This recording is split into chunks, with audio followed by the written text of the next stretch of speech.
मेरे NEET JEE 11-12 के students, आज हम आपको कुछ इम्पॉर्टेंट फार्मूला का स्ट्रक्चरल फार्मूला बनाएंगे। ये मॉलिक्यूलर फार्मूला दिया हुआ है, इससे स्ट्रक्चरल फार्मूला बनाना और उसके बाद उससे जो भी इम्पॉर्टेंट पॉइंट हमें मिल रहा है वो देखना है। C3O2 है कार्बन सब ऑक्साइड। इसमें सेंट्रल एटम कार्बन है जो कि लेस इलेक्ट्रोनेगेटिव है। ये एक से ज़्यादा हैं तो इनको हम लाइन में लगाएंगे। और ऑक्सीजन कैरिंग कैपेसिटी एक कार्बन के लिए 2 होती है, लेकिन जब ये एक से ज़्यादा सेंट्रल एटम है तो हम 1 मानेंगे। उस 1 के हिसाब से भी 3 ऑक्सीजन होनी चाहिए, लेकिन 2 ही ऑक्सीजन है, तो हम इस तरह से बनाएंगे स्ट्रक्चर फॉर्मूला। इसमें कार्बन 2 सिग्मा बॉन्ड बना रहा है तो हम sp हाइब्रिडाइजेशन बताएंगे। ये भी क्वेश्चन आ सकता है। कोवैलेंसी कार्बन की कितनी है? 4 है, क्योंकि 4 बॉन्ड बना रहा है। ऑक्सीजन की कोवैलेंसी 2 है। अब है CrO5। इसमें क्या है, क्रोमियम का इलेक्ट्रॉनिक कॉन्फ़िगरेशन होता है 3d5 4s1, 6 अनपेयर्ड इलेक्ट्रॉन है, तो ये 6 बॉन्ड बना रहा है। 4 ऑक्सीजन येरी, 1 ऑक्सीजन येरी, यहाँ डबल बॉन्ड है, यहाँ 4 सिंगल बॉन्ड है। ये 6 बॉन्ड बना रहा है। और चूँकि इधर ऑक्सीजन सिंगल बॉन्ड बनाएगा तो ऑक्सीजन की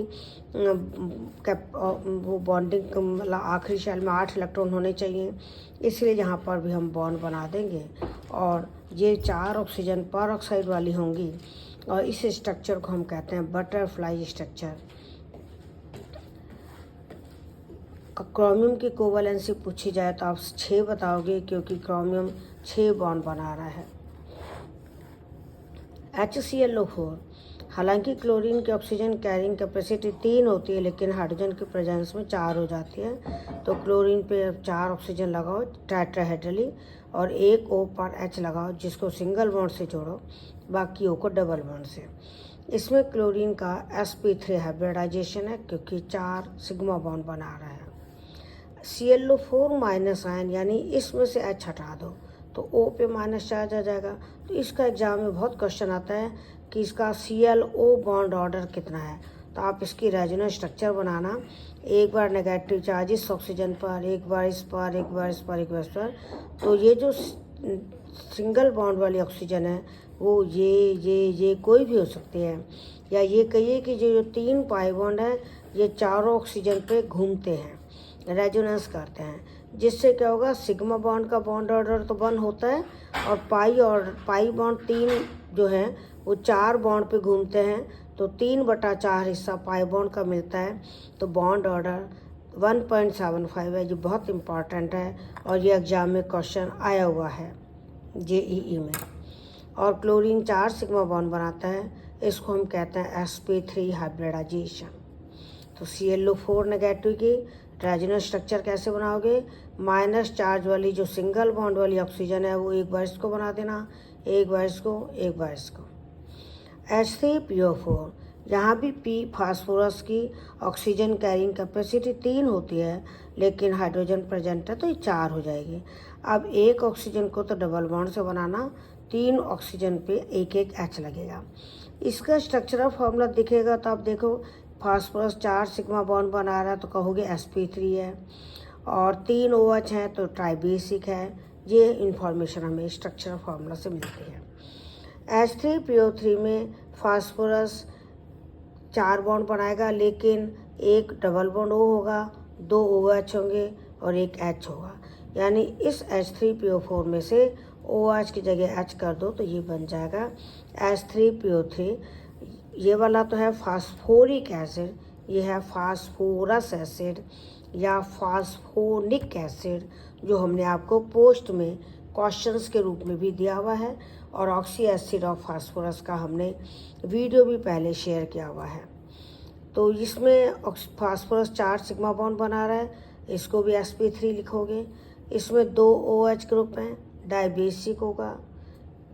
pH बॉन्ड है, खुद ऑक्सीडाइज हो जाएगा, दूसरे को रिड्यूस करेगा, तो ये रिड्यूसिंग है। तो ये क्वेश्चन बहुत बार आता है कि H3PO3 क्या है, तो अपन रिड्यूसिंग क्यों है, या 4 ऑल्टरनेट दे दिए, उनमें से सही क्या है। तो ये वाला जो एसिड है ये रिड्यूसिंग है, डाइबेसिक है, 2 OH ग्रुप है।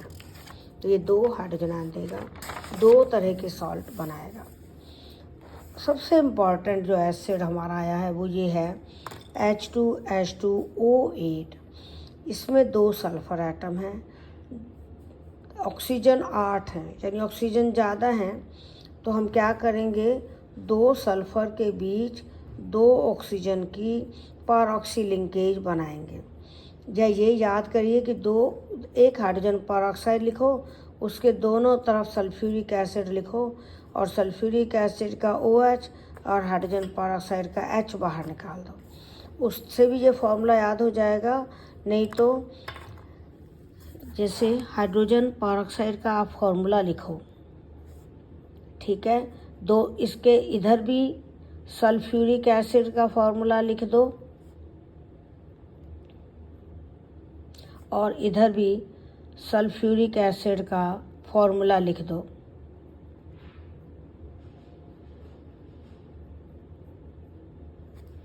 अब क्या होगा, यहाँ से OH और H निकाल दो, इधर से भी OH और H निकाल दो।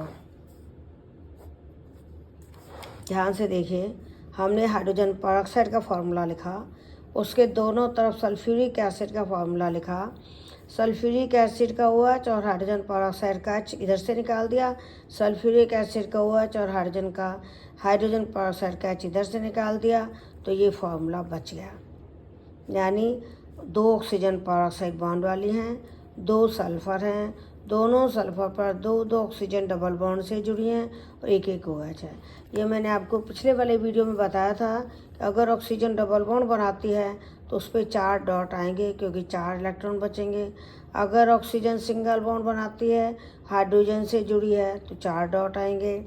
अगर ऑक्सीजन पर नेगेटिव चार्ज और सिंगल बॉन्ड से जुड़ी है तो ऑक्सीजन पर 6 डॉट आएंगे।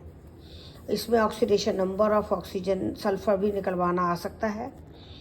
तो 2 सल्फर के ऑक्सीडेशन नंबर तो हम 2x मान लेंगे, 2 हाइड्रोजन का +2 मानेंगे और जो 2 ऑक्सीजन परऑक्साइड वाली हैं उनका -1 लेंगे और जो 6 ऑक्सीजन सिंपल हैं उनका -2 लेंगे।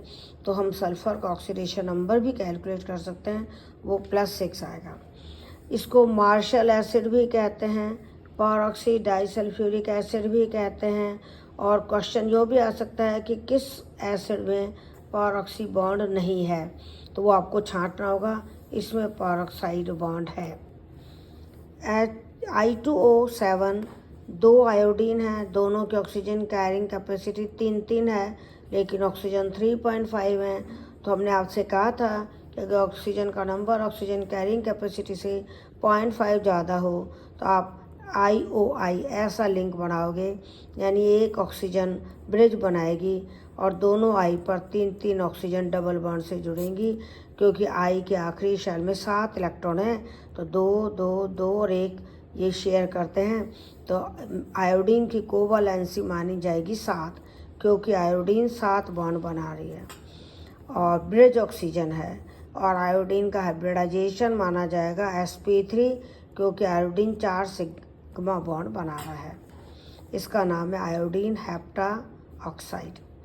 N2O5 नाइट्रोजन सेकेंड पीरियड का एलिमेंट है, ऑक्सीजन कैरिंग कैपेसिटी 2 होती है, लेकिन ऑक्सीजन 1, नाइट्रोजन पर ऑक्सीजन है 2.5। Again oxygen number oxygen carrying capacity से 0.5 ज़्यादा है, तो हम ये वाला लिंक बनाएंगे NON, जैसा हमने ऊपर बनाया है, यानी ब्रिज ऑक्सीजन। लेकिन इसमें जो ध्यान रखने वाली बात है कि जो 4 ऑक्सीजन बचेंगी, दोनों नाइट्रोजन पे 2 ऑक्सीजन तो लगाओगे, लेकिन दोनों ऑक्सीजन पर इसकी तरह डबल बॉन्ड मत लगाना, क्योंकि ज़्यादातर बच्चे डबल बॉन्ड लगा देते हैं, वो गलत हो जाएगा। क्योंकि नाइट्रोजन सेकेंड पीरियड का एलिमेंट है और सेकेंड पीरियड के एलिमेंट की मैक्सिमम कोवैलेंसी 4 होती है, क्योंकि उसके आखिरी शेल में 1 S और 3 p ऑर्बिटल होते हैं, तो 4 ही बॉन्ड बनाता है। इसलिए 2 बॉन्ड यहाँ बन गए, 1 यहाँ बन गया, 1 यहाँ बनेगा कोऑर्डिनेट बॉन्ड। तो आपको क्या करना है, यहाँ एक कोऑर्डिनेट बॉन्ड बनाना, ये ध्यान रखना। इसमें कोवैलेंसी नाइट्रोजन की कितनी होगी, 4 होगी, और इसका नाम क्या है, नाइट्रोजन डाइनाइट्रोजन पेंटॉक्साइड। तो all the best, thank you. पढ़ कर देख लो, कोई दिक्कत हो तो लिख देना।